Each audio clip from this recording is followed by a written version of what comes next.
Câmara de Pouso Alegre desburocratiza as sessões ordinárias.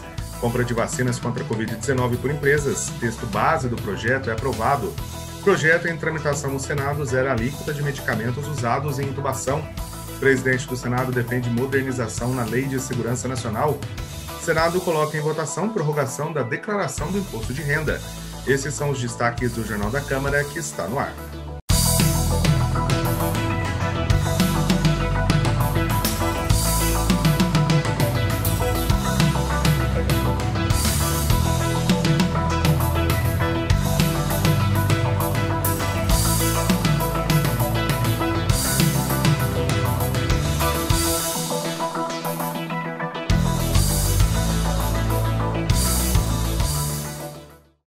Olá, sou o jornalista Lucas Silveira e este é o seu Jornal da Câmara. Continuamos a produção do jornalístico aqui da minha casa, seguindo as prerrogativas do Minas Consciente na fase da onda roxa, onde apenas os estabelecimentos essenciais estão abertos. De home office, continuamos levando informação para você. A Câmara dos Deputados aprovou por 317 votos a 120 o texto base da proposta que permite à iniciativa privada comprar vacinas contra a Covid-19 para imunizar de graça seus empregados, desde que doe a mesma quantidade ao SUS. A Câmara aprovou nesta terça-feira projeto que autoriza empresas e entidades privadas a adquirirem vacinas contra a Covid-19 para a imunização gratuita de seus funcionários. A proposta destrava a aquisição de vacinas pelo setor privado em proposta semelhante aprovada pelo Congresso no mês passado. O projeto que foi aprovado por essa casa só falava que essas vacinas só poderiam ser adquiridas depois dos grupos prioritários serem imunizados. Ora, essa casa na semana passada aumentou o número de grupos aí prioritários. Então, se isso realmente na prática fosse para acontecer, a gente não teria nunca o privado podendo ajudar aí na vacinação. O interesse é que, primeiro, do setor privado, é que a economia do Brasil não pare. E eles sabem que é mais barato pagar essa conta do que ficar sem o trabalhador funcionando.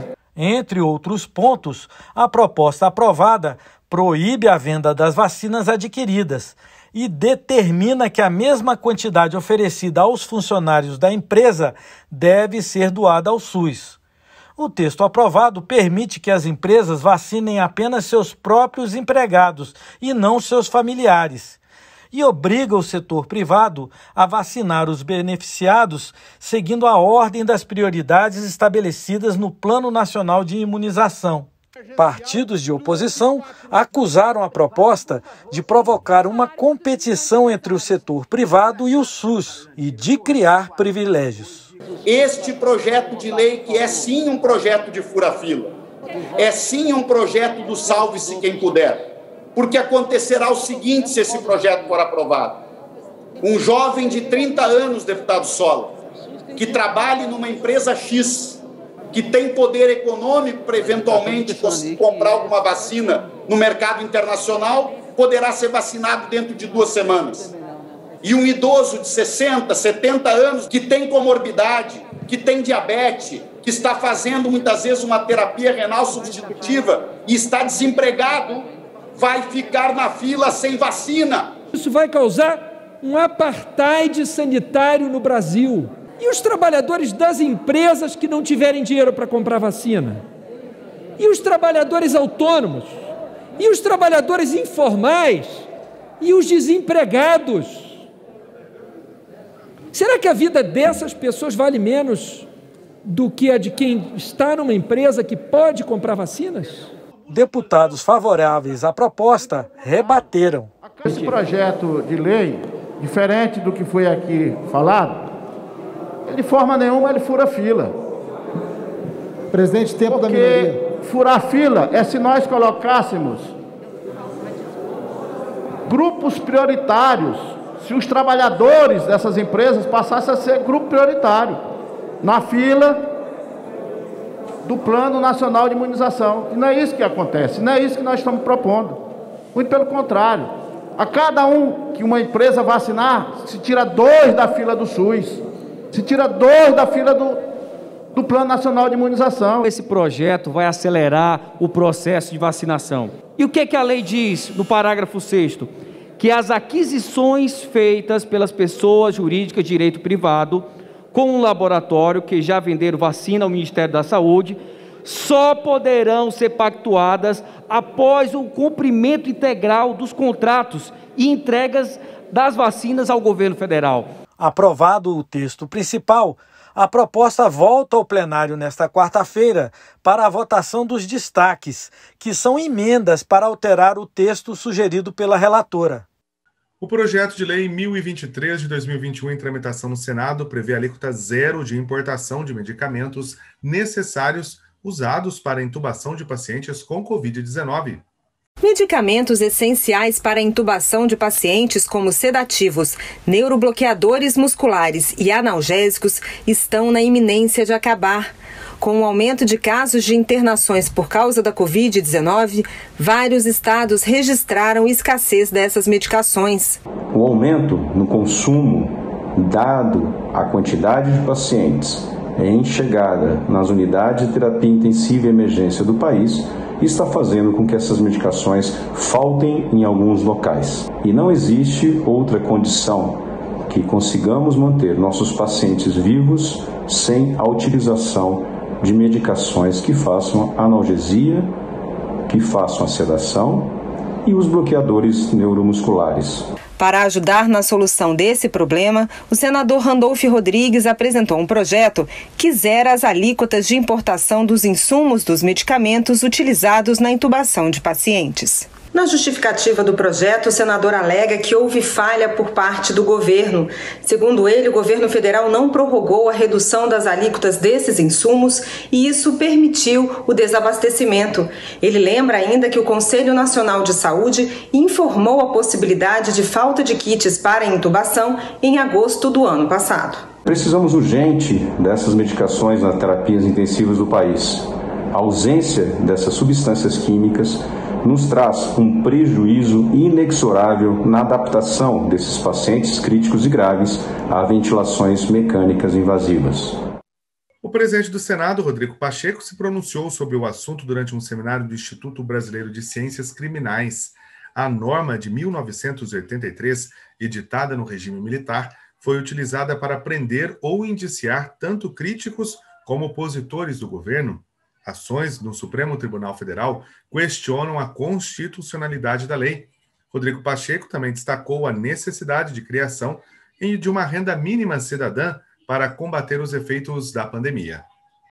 Na abertura do seminário online do Instituto Brasileiro de Ciências Criminais, o presidente do Senado, Rodrigo Pacheco, defendeu a modernização da Lei de Segurança Nacional. Para ele, a nova norma deve garantir a livre manifestação do pensamento e o direito de crítica, mas também precisa preservar o Estado democrático de direito. Quando se, a pretexto da livre manifestação do pensamento, o direito de crítica, a liberdade de imprensa, as liberdades públicas, se extrapola isso para poder se pedir, por exemplo, um regime de exceção, ou a revogação da Constituição, ou fechamento do Congresso, ou fechamento do Supremo Tribunal Federal, essas são situações, sejam de falas, sejam de ações, que precisam ser remediadas, precisa haver algum tipo de reação normativa, legislativa, judicial, à luz da Constituição, para que contenha esse tipo de arroubo, esse tipo de iniciativa. A lei está sendo questionada no Supremo Tribunal Federal e foi usada recentemente para prender ou indiciar tanto apoiadores como críticos do governo federal. O presidente da Câmara, Arthur Lira, disse que os deputados devem dar urgência ao assunto. A Câmara estará à disposição, pronta, para que na próxima semana nós já comecemos a discutir esse assunto com toda a altivez necessária, com o tempo mínimo para que o Legislativo produza e acomode os efeitos da lei que será aprovada no Congresso Nacional, não tem absoluta dúvida. O presidente do Senado também incluiu a Lei de Segurança Nacional no rol de temas que o Congresso precisa debater ao lado das ações na saúde e na economia. Ele defendeu a criação de uma renda mínima para combater os efeitos da pandemia. Hoje nós temos uma crise grave econômica que tem feito com que se aumente muito a miséria no Brasil. A fome bate à porta dos brasileiros. E é um tema que nós, presidente Arthur Lira, precisaremos tratar muito rapidamente para se garantir uma renda mínima cidadã às pessoas, logo no pós-crise do coronavírus. A seguir, Câmara de Pouso Alegre desburocratiza sessões ordinárias e mais, Brasil negocia compra e fabricação de vacina russa. O Jornal da Câmara volta já.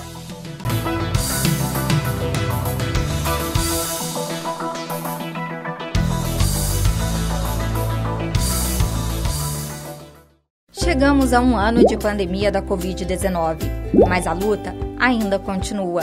Saia de casa apenas se for realmente necessário. Higienize suas mãos com frequência e utilize máscara. Assim, você cuida de você, eu cuido de mim e nós dois juntos cuidamos de todo mundo. Câmara Municipal de Pouso Alegre. Essa luta é uma responsabilidade de todos.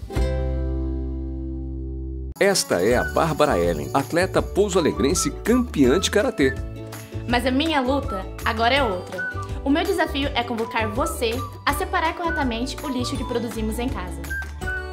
Primeiro, separamos lixo orgânico, que são os restos de alimentos, do lixo reciclável, que são feitos de plástico, papel, metal e vidro. Depois, devemos descartar corretamente, porque a prefeitura já vem aí fazer a coleta. Prefeitura e você, por uma Pouso Alegre sempre limpa.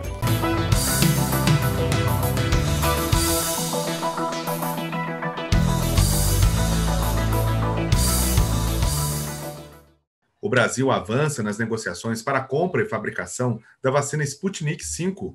O presidente Jair Bolsonaro e o presidente russo Vladimir Putin conversaram por telefone. O pedido de uso emergencial da vacina Sputnik V está em análise na Anvisa, a Agência Nacional de Vigilância Sanitária. Nesta terça-feira, a aquisição da vacina russa foi tratada durante telefonema entre os presidentes Vladimir Putin e Jair Bolsonaro. Logicamente, dependemos ainda de resolver alguns entraves aqui no Brasil e estamos ultimando contatos com as demais autoridades, entre eles a Anvisa, de como nós podemos efetivamente importar essa vacina. Esperamos, inclusive, caso aprovada a vacina Sputnik, nós viemos a produzi-la no Brasil. Está previsto o envio de uma missão de vigilância sanitária brasileira à Rússia para inspecionar a produção dos insumos e da vacina Sputnik V. Essa visita, reitero que ela está pronta pela Anvisa para acontecer a qualquer momento, dependerá, lógico, do acerto com os nossos anfitriões na Rússia. Ela trará, claro, informações muito importantes. E também nesta terça-feira, representantes da Anvisa se reuniram com governadores para tratar de pedidos de importação da vacina Sputnik. 11 estados protocolaram junto à Anvisa pedido de autorização excepcional para a aquisição de mais de 66 milhões de doses da vacina fabricada na Rússia. O Ministério da Saúde já tem tratativas, seja com o Fundo Gamaleya, seja com a Fábrica Nacional, e assim que houver uma superação das questões regulatórias, estaremos aplicando a vacina aqui no Brasil, beneficiando a população brasileira. E a Fiocruz divulgou a previsão de entrega da vacina contra a Covid-19 para as próximas semanas. Até 1º de maio, vão ser 18 milhões e 409 mil doses da Oxford AstraZeneca produzidas e entregues ao Sistema Nacional de Imunização. Agora chegou a hora de conferir as ofertas de emprego que são oferecidas pelo CAC em parceria com o Balcão de Empregos da CIPA.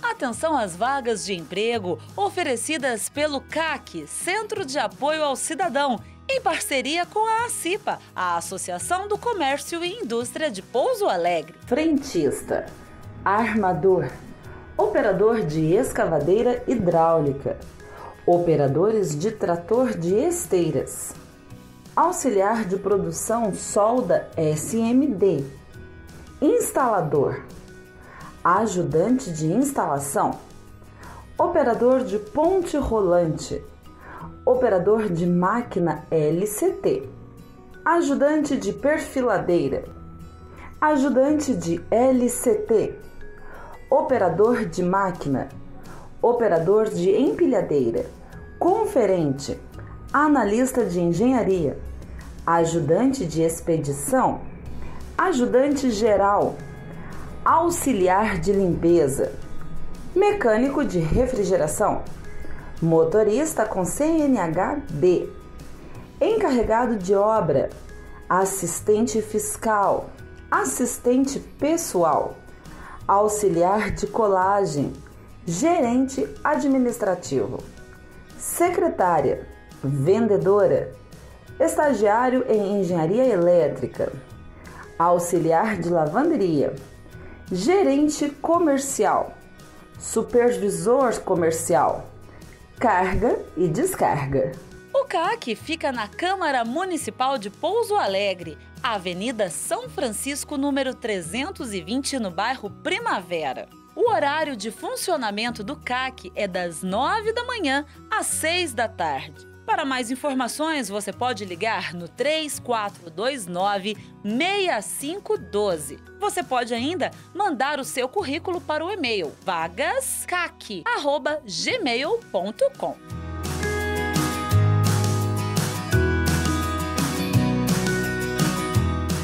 CAC, Centro de Apoio ao Cidadão.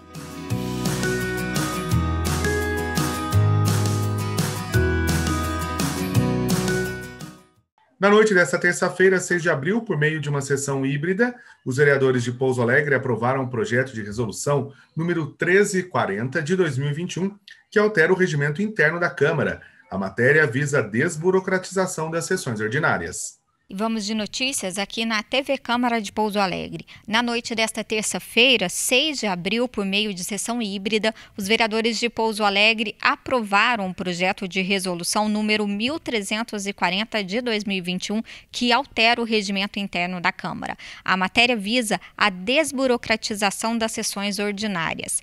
A proposta da modificação foi feita para a mesa diretora da Câmara pelos vereadores Leandro Moraes, do PSDB, e Igor Tavares, do PSDB.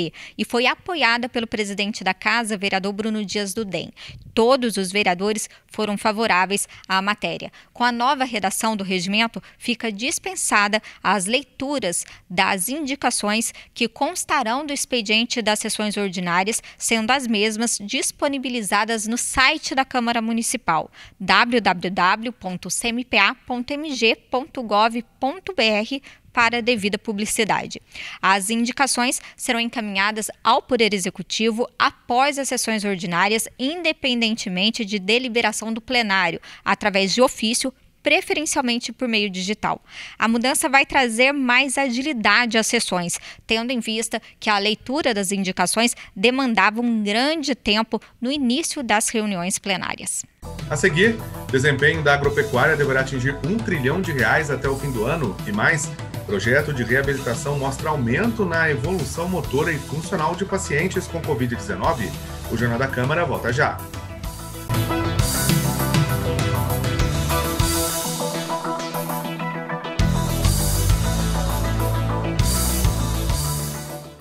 Chegamos a um ano de pandemia da Covid-19, mas a luta ainda continua. Saia de casa apenas se for realmente necessário. Higienize suas mãos com frequência e utilize máscara. Assim, você cuida de você, eu cuido de mim e nós dois juntos cuidamos de todo mundo. Câmara Municipal de Pouso Alegre. Essa luta é uma responsabilidade de todos. Esta é a Bárbara Ellen, atleta pouso-alegrense campeã de karatê. Mas a minha luta agora é outra. O meu desafio é convocar você a separar corretamente o lixo que produzimos em casa. Primeiro, separamos lixo orgânico, que são os restos de alimentos, do lixo reciclável, que são feitos de plástico, papel, metal e vidro. Depois, devemos descartar corretamente, porque a prefeitura já vem aí fazer a coleta. Prefeitura e você, por uma Pouso Alegre sempre limpa.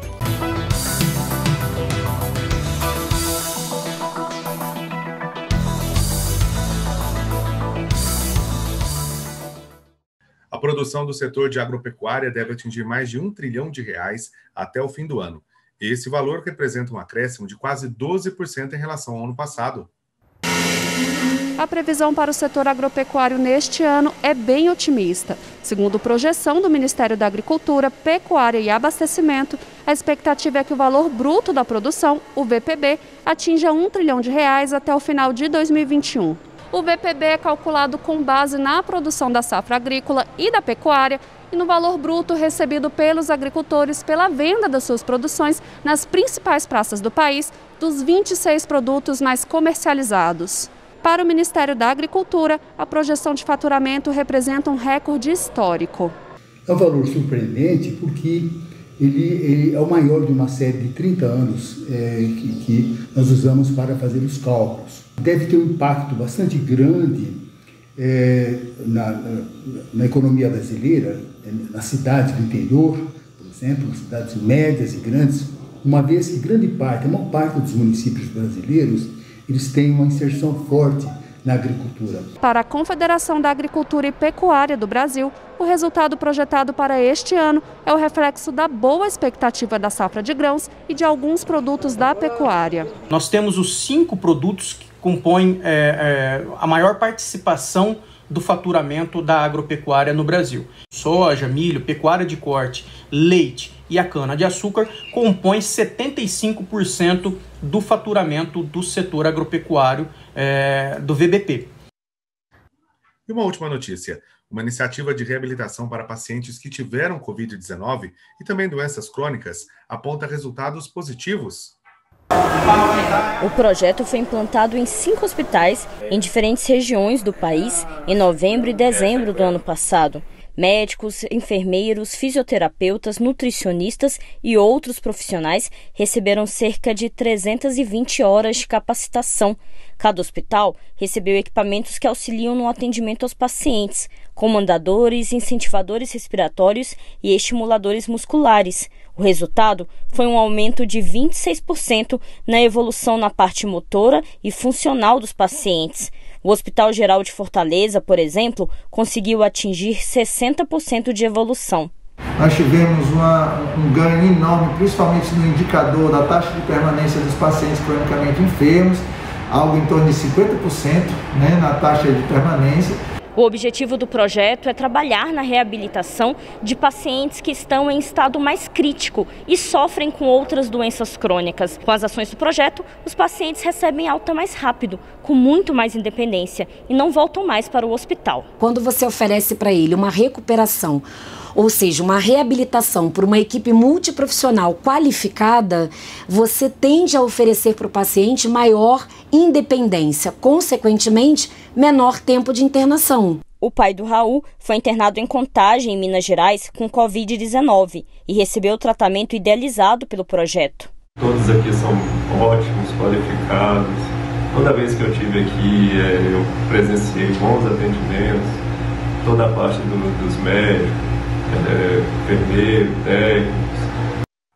Antes de encerrarmos o Jornal da Câmara, quero lembrar você mais uma vez, se puder, fique em casa, faça a higienização das mãos com água e sabão sempre. Quando não der, use álcool em gel 70%. É primordial fazer um distanciamento social e evitar qualquer tipo de aglomeração. Só assim poderemos combater o coronavírus. E lembre-se, ao sair, use sempre a máscara. Obrigado pela sua companhia. Nós nos encontramos na próxima edição. A gente se vê. Forte abraço.